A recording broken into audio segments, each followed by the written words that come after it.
Long before we saw these spring-like temperatures heading our way, we kind of saw spring in the form of robins and bluebirds and all of these birds. Red wings? Don't oh, wait, really... no, that's baseball. Yeah, that's right. Hey, but you know. She was hanging out with Red Wings yesterday, and now what did she say she wants to see? She wanted to see a bluebird. Yeah, a bluebird. She's hanging out with the Rochester Birding Association this morning. Hi there.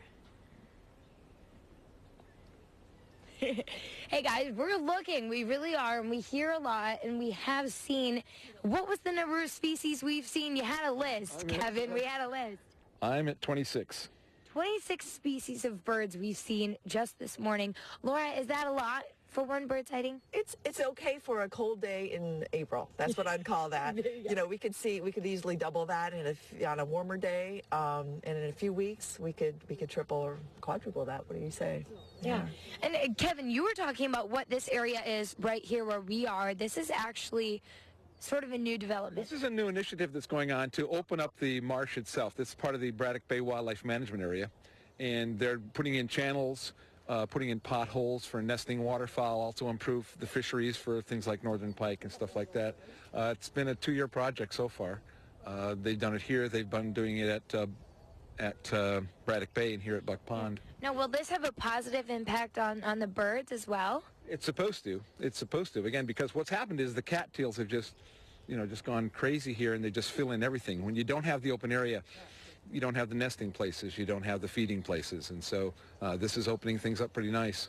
It's going to be really nice when we're all done. Yeah, Laura, what we've been talking about and what is still mind-blowing to me is the clarity of what you see through these binoculars.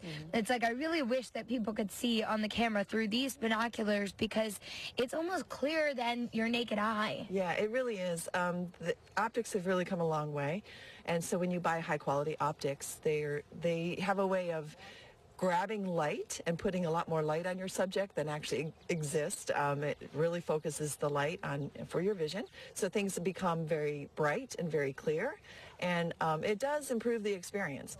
So it's nice to have quality optics, but I would say, start anywhere you are. Just eyes and ears are really a great place to start, and just appreciate the sounds and what you're seeing, and then when you can work up and get the budget for binoculars, just try to get the best that you can at that time, and it's always worth it to go more expensive if you can. And you like to remind people that you do field trips, and they're free to anybody who wants to just come learn. Yeah, the Rochester Birding Association does about 50 or 51 field trips every year. So almost every weekend we have 1, 2, or 3 field trips going. So if you go to rochesterbirding.com, I think /events, and look at our events, you'll see field trips throughout the year. And real quick, the warblers, when will they be out, and when can people come to your workshops for them? So warblers are just starting now. Again, they also come in waves. So the yellow rump warblers are the... Oh, check that out. Oh, we have a Caspian tern up here. Wow, look at that. Oh, that's beautiful. It just dove into the water looking for a fish. Oh. I don't know if he made it or not, or he caught the fish or not, but he's going off of it. Look at that. Oh my gosh, it's so beautiful. That's what we call a tern. Yep. Looks a little bit like a gull, but it's got this beautiful head on it. Oh my God. That's kind of the cherry on top of our morning, wouldn't you say? Yeah, it is. It's a really good bird. That's a great bird. So, but yeah, so the warblers. Yeah, back to the warblers. Yeah, they're going to be coming through in waves, and between now and late May, and then so all the activity is in April and May, and it's a really great time. So we're doing a warbler workshop so that people can really make the most out of this season, and Kevin Griffith and Bob Marcotte are going to be hosting a 4-hour workshop where we talk about where you find birds, where you what they sound like, what their field marks are, and so we're going to just help you with identification, where to find them, and so you can go out on your own or with us, because throughout May there are tons of field trips that you can come on for free.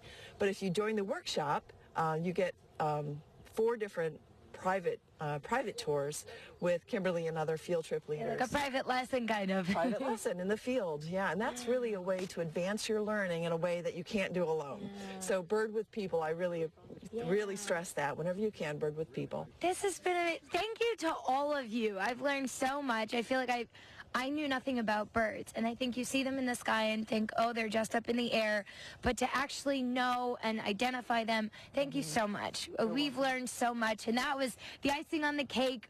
We saw a giant bird. I saw it dive right in the water there, so that was pretty cool.